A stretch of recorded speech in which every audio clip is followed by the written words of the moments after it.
नदियाँ अनेक है, परंतु समुद्र केवल एक। समुद्र इतना विशालकाय जलाशय है, सिर्फ एक है, अनंत है। और उससे जो छोटे जलाशय है यानी नदी, उसको आप एक नहीं पाएंगे। कहने का तात्पर्य यह है, उस संख्या में एक नहीं है।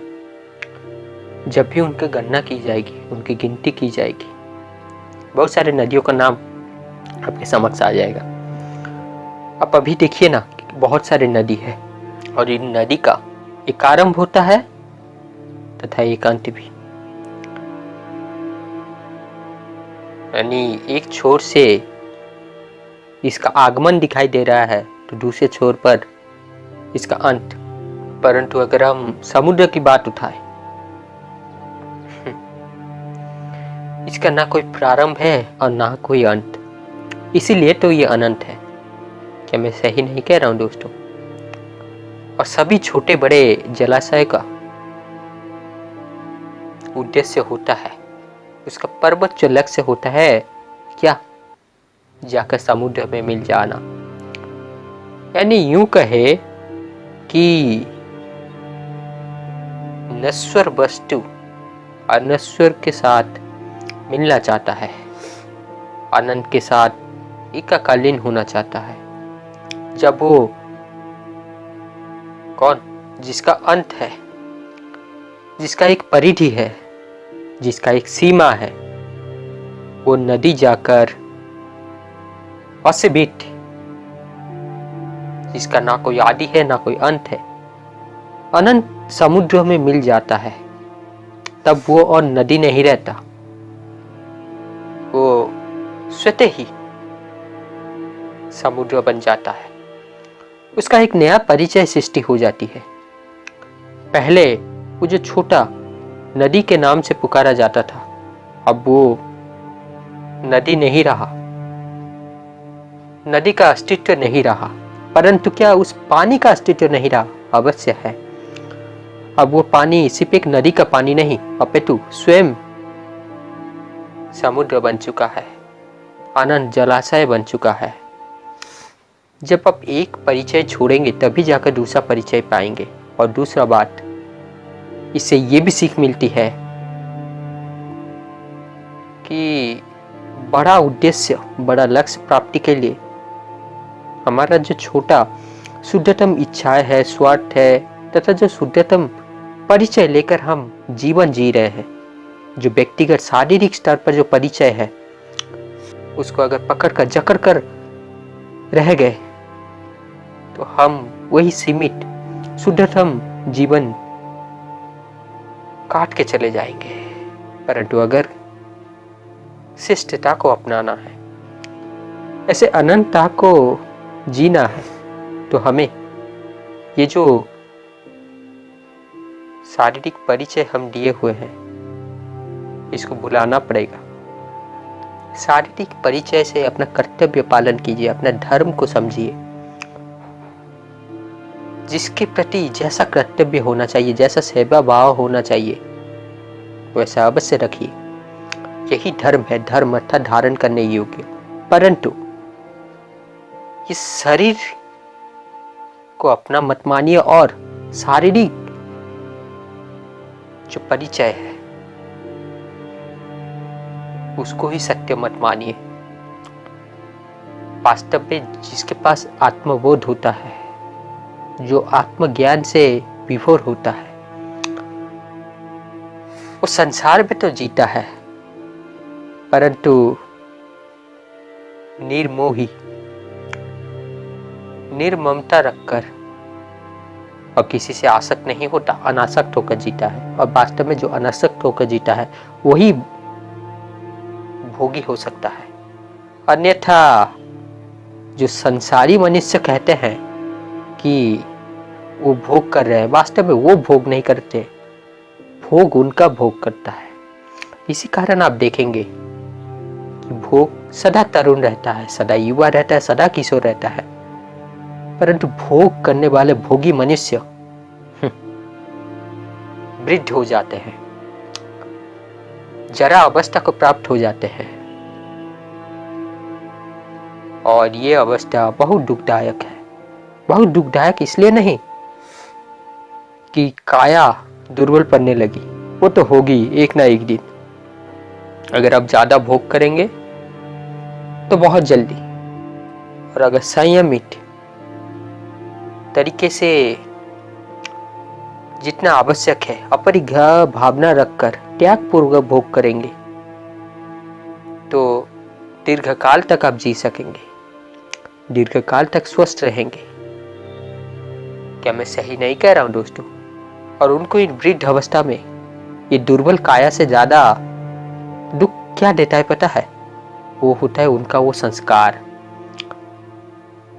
वो पिछले जो 60, 50, 70 साल का जीवन जीते आया है, भोग प्रधान जीवन,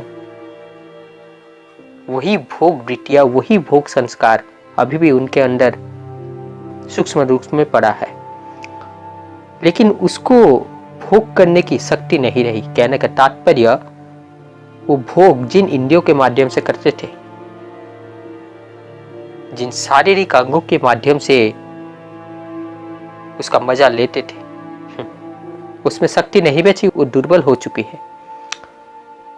तो भीतर भीतर ही वो भोग का संस्कार उन्हें तड़पाता रहता है, परंतु असहाय, कुछ विकल्प नहीं, कुछ अवसर नहीं, कुछ कर भी नहीं सकते, है ना? क्यों? क्योंकि इंद्रिय शिथिल हो चुकी है। युवा अवस्था में जैसे इंद्रिय प्रबल थी, शक्तिशाली सी, वैसा नहीं है। वास्तव में जो इंद्रियगत होकर चलता है, जो पूर्णतः प्राकृतिक होता है, वो तो पशु हुआ ना। अगर आप पशुमय जीवन बिता रहे हैं तो फिर आपका मनुष्य होने का लाभ क्या? आप तो मनुष्य ही नहीं, सिर्फ मनुष्य का चोला, मनुष्य का तन लिए हुए बैठे हैं, लेकिन भीतरी जो संस्कार है, भीतरी जो अंतकरण है, पूर्णतः पशु है। अज्ञान के केंद्र से जी रहे हैं। मनुष्य वो होता है जो जिसके पास विवेक होना चाहिए, ज्ञान होना चाहिए। पशु की तरह सिर्फ भोग प्रधान जीवन अगर बन जाए, यही लक्ष्य हो जाए, तो आप मनुष्य हुए क्या? नहीं, जितना आवश्यकता है उतना करेंगे। परंतु यहां पर मनुष्य की एक नासमझी बैठी है, एक गलत धारणा बैठी हुई है। कैसी धारणा? अगर मैं कहूं मोह माया से आसक्त मत होना, भोग प्रधान मत होना, त्याग पूर्वक भोग करना, इस बात को जन समाज कैसे लेगा पता है? तो वो ये सोचेगा कि मैं ये कह रहा हूं, सब कुछ छोड़ दो, सब कुछ त्याग दो, न परिवार, न घर, न कोई सदस्य, न कोई सज्जन, न कोई आत्मजन, न कोई संबंधी, न कोई पड़ोसी, न कोई रिश्तेदार, न कोई इच्छा। यहां तक कि अगर शरीर में तन ढकने के लिए भी वस्त्र ना हो या फिर अल्प वस्त्र हो तो भी उसको एडजस्ट कर लेंगे।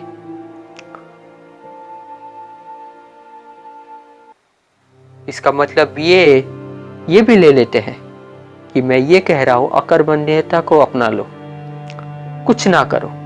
ना ना ना ना, मैं ऐसा नहीं कह रहा हूं। और सिर्फ मैं नहीं, वास्तव में आप वही समझेंगे, उतना ही ज्ञान अर्जन कर सकेंगे, उतना तक ही सोच सकेंगे जैसा आपका कंडीशनिंग हुआ हो, आपका परवरिश हुई हो, आपके मस्तिष्क का स्तर जैसा हो, अपने चेतना का स्तर जैसा हो, आपका बुद्धि का स्तर जैसा हो। और एक चीज बंधुगण याद रखिएगा, क्योंकि ना मैंने बुद्धि का बात बताई इसीलिए कि कुछ भी कर्म करने से पहले, कुछ भी कार्य करने से पहले बुद्धि को शुद्ध किया जाता है। और आज यही अभाव हो चुका है। पहले जो गुरुकुल था, इस बुद्धि को शुद्ध कैसे किया जाता था? तब गुरु थे, ऋषि मुनि थे, ब्रह्म ज्ञान ब्रह्म विद्या से बुद्धि को शुद्ध करते थे। और यही बुद्धि इससे मनुष्य दानव भी बनता है और देवता भी। अगर सद्बुद्धि हुआ तो देवता के भांति आचरण हो जाएगा, अगर कुबुद्धि हुआ तो कुमार्गी हो जाएंगे आप, राक्षस असुरता की भांति आचरण हो जाएगा आपका, दानव के जैसा स्वभाव होगा आपका। पहले यही गुरुकुल में तो हुआ करता था। हमारा जो मन का विकार है उसको नियंत्रण करने के लिए कारगर था गुरुकुल।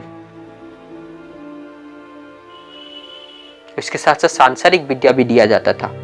उस समय में जो सांसारिक विद्या था उसी के अनुसार, परंतु वो सांसारिक विद्या तो आज तो नहीं लगेगी। हाँ, उस समय जो था आज भी जो है उसको अवश्य देना चाहिए।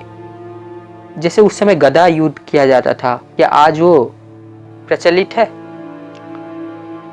क्या आज वो इस युग के लिए उपयुक्त है? नहीं। आज सांसारिक विद्या अलग तरह का होगा, परंतु उसका ध्येय याद रखना चाहिए। और दूसरा बात, ये जो ब्रह्म विद्या है, आत्मज्ञान है, आत्मबोध है, ये तो पूर्णतः मिट गया है।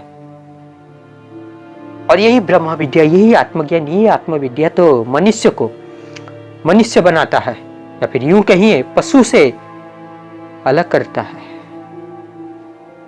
क्या सही नहीं कह रहा हूं? थोड़ा सोचिएगा, चिंतन कीजिएगा, मनन कीजिएगा, यूं मत मान लीजिएगा। तो बंधुगण, देखा नदी का कैसे समुद्र में मेल हो रहा है।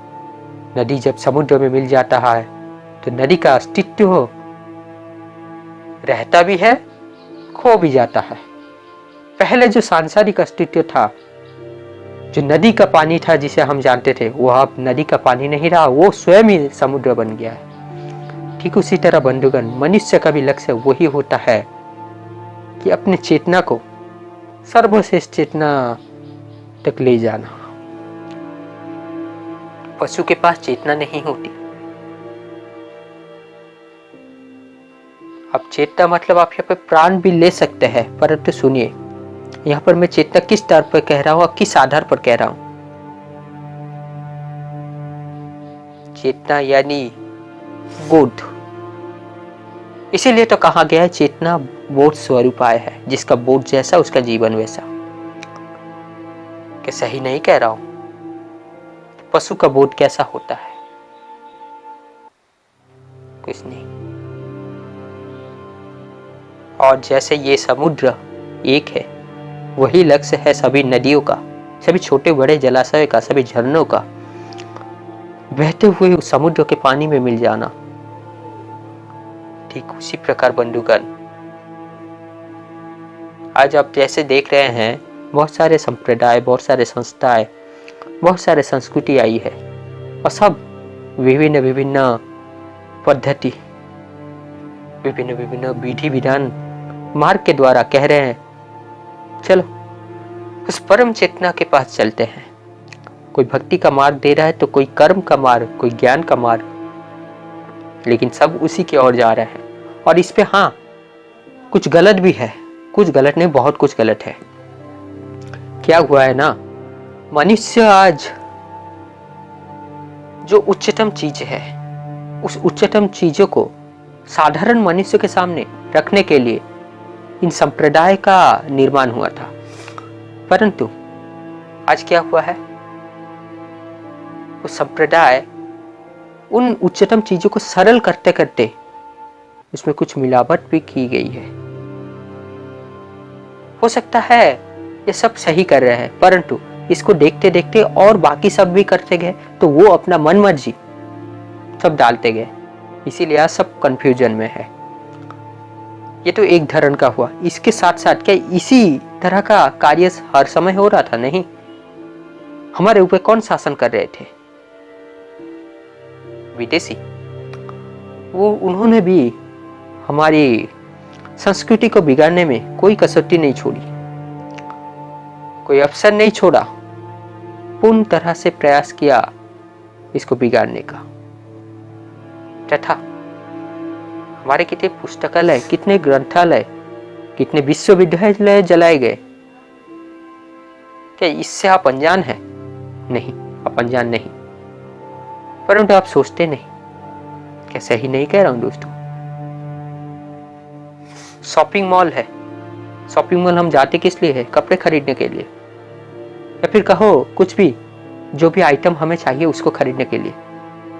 तो मूल्यवान क्या हुआ? वो वस्तु, वो कपड़ा, या फिर शॉपिंग मॉल? जब कपड़े मिल गया हमें, हम कपड़े खरीद लिए हैं हमारा मनपसंद, यानी उद्देश्य मिल गया है, जो लक्ष्य था उसको हासिल कर चुके हैं, तब फिर उसके बाद ये शॉपिंग मॉल अच्छा है, वो शॉपिंग मॉल अच्छा है, तीसरा कहेगा नहीं ये अच्छा है, ये उससे बड़ा है। इन सब वाद विवादों में पढ़कर क्या फायदा? लक्ष्य क्या ये था शॉपिंग मॉल बनाना, या फिर लक्ष्य ये था कि लोगों को जो चाहिए वो उपलब्ध करा देना? जैसे मान लो कपड़े चाहिए तो कपड़े उपलब्ध करा देना। यहाँ पर जो सही मनुष्य होगा वो यही कहेगा कि कपड़े मिल गए तो इन शॉपिंग मॉल के विवादों में पड़कर क्या फायदा? कोई कहेगा ये अच्छा, कोई कहेगा ये अच्छा। अच्छा मान लो एक भी जीत गया तो उसने क्या हासिल कर ली, क्या उखाड़ लिया? बोलिए, कुछ नहीं। और जो हारा भी, ऐसे क्या खो गया, क्या हानि हुई? कुछ भी नहीं, सिर्फ समय की हानि हुई इन वाद विवादों में, अपना ऊर्जा का हानि हुई। क्या सही नहीं कह रहा हूं दोस्तों?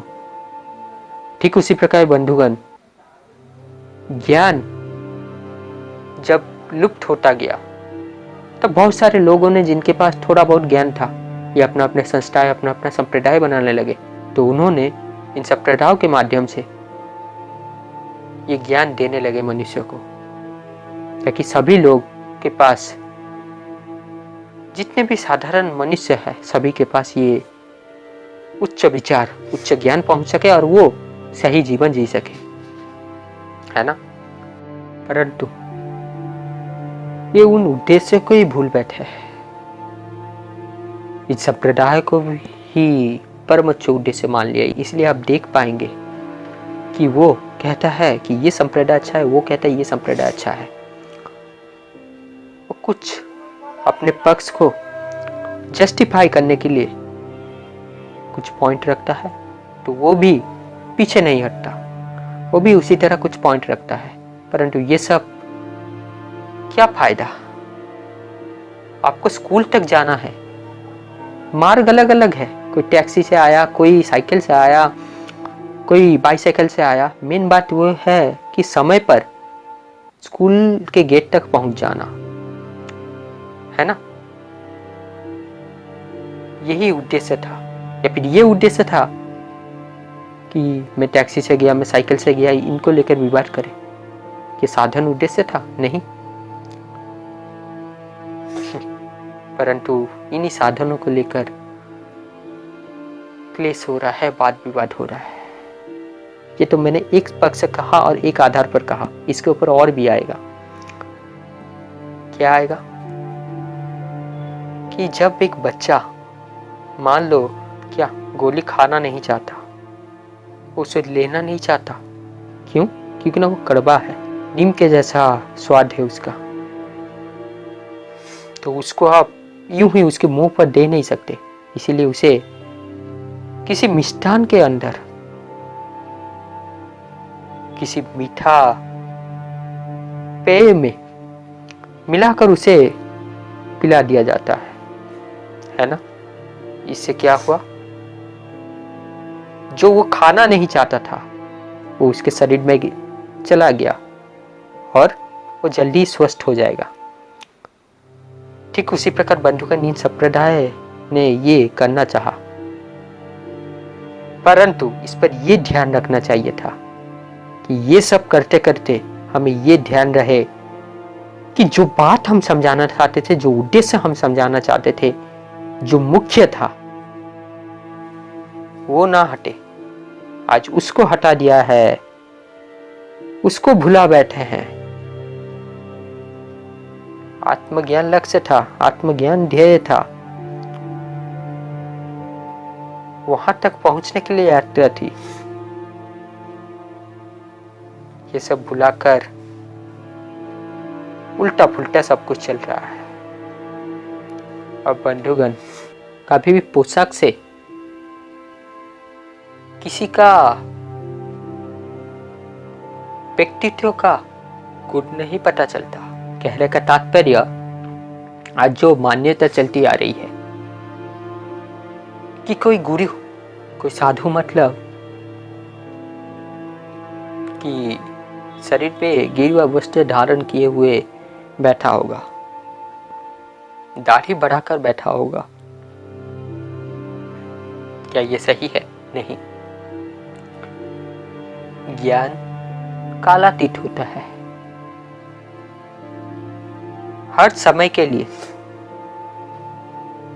उपयोगी, परंतु वस्त्र काल सापेक्ष होता है। परिस्थिति अनुसार वस्त्र को अपनाया जाता है और देश अनुसार।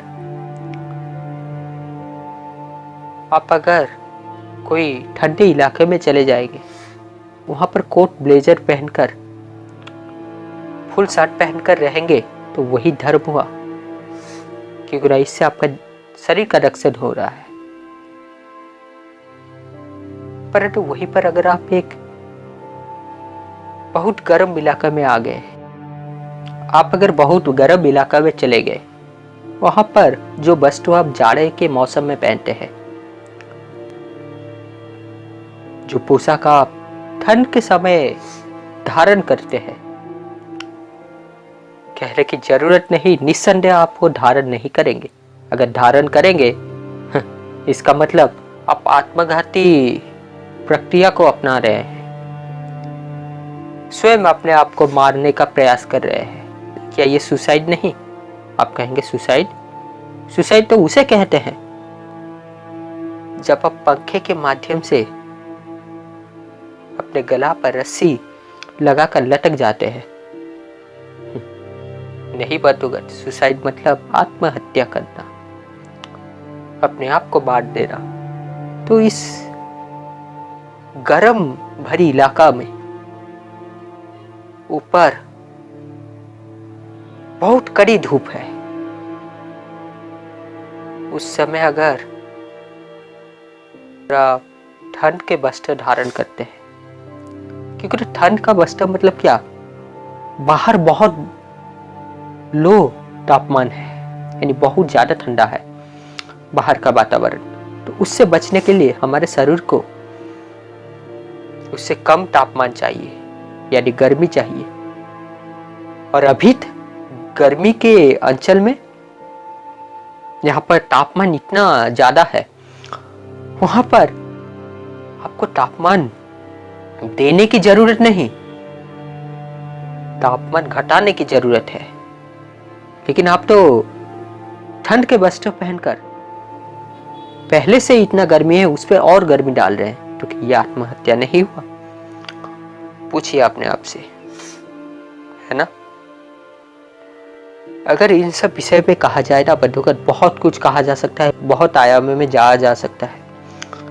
आप देखते होंगे, मैं जब भी थंबनेल का हेडिंग लिखता हूं या फिर वीडियो का हेडिंग देता हूं, एक लाइन देता हूं, एक विषय में देता हूं, लेकिन जब भी वीडियो कहता हूं तो सुनते होंगे उस विषय से मैं कितने और अधिक विषय में चला जाता हूं, कैसे विभिन्न विषय पर लिंकेज स्थापित करता हूं, यानी कनेक्शन बताता हूं, रिश्ता बताता हूं,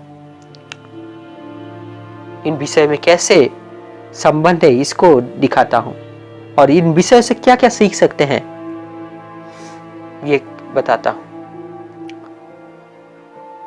क्योंकि जब मैं ऐसा कोई स्क्रिप्ट लेकर आपके सामने नहीं प्रस्तुत होता कि आज ये पॉइंट है, इस पॉइंट पे ये बात करना है, आपको ये कह देना है, नहीं।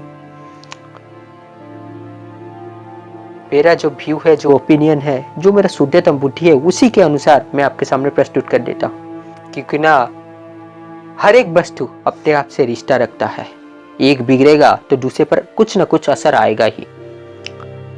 मान लो एक क्लासरूम है, उसमें 40 स्टूडेंट है, अगर 40 स्टूडेंट ही अच्छे हो गए, आप कहेंगे ऐसा आदर्श स्थिति कभी भी नहीं हो सकता। मैं कह रहा हूं काल्पनिक स्तर पर आप मान लीजिए, तो फिर उस कक्षा का स्तर कैसा होगा सोचिए, पढ़ाई का स्तर कैसा होगा सोचिए, वातावरण कैसा होगा सोचिए, है ना। और वहीं पर अगर 40 स्टूडेंट ही गड़बड़ हो गए, क्या पढ़ाई भी अच्छा नहीं, तो उसका वातावरण कैसा होगा आप सोच पा रहे होंगे। अब लेते और एक स्थिति, क्या इस 40 स्टूडेंट में से कुछ स्टूडेंट अच्छे हैं और वो कुछ भी बहुत कम मात्रा है, मान लो 7, 8, 9, 10 स्टूडेंट, उसके बाद जो बाकी 10, 12 स्टूडेंट है वो एवरेज है, फिर जो बाकी शेष बचे 18 या 20 स्टूडेंट वही लास्ट की तरफ आते हैं, है ना। और ऐसा वास्तविक स्तर में होता है, ये प्राकृतिक स्थिति है। बाकी जो स्थिति मैंने कहा वो काल्पनिक या आदर्श स्थिति है, वो ऐसा संभव नहीं, है ना। तो ये जो प्राकृतिक स्थिति है,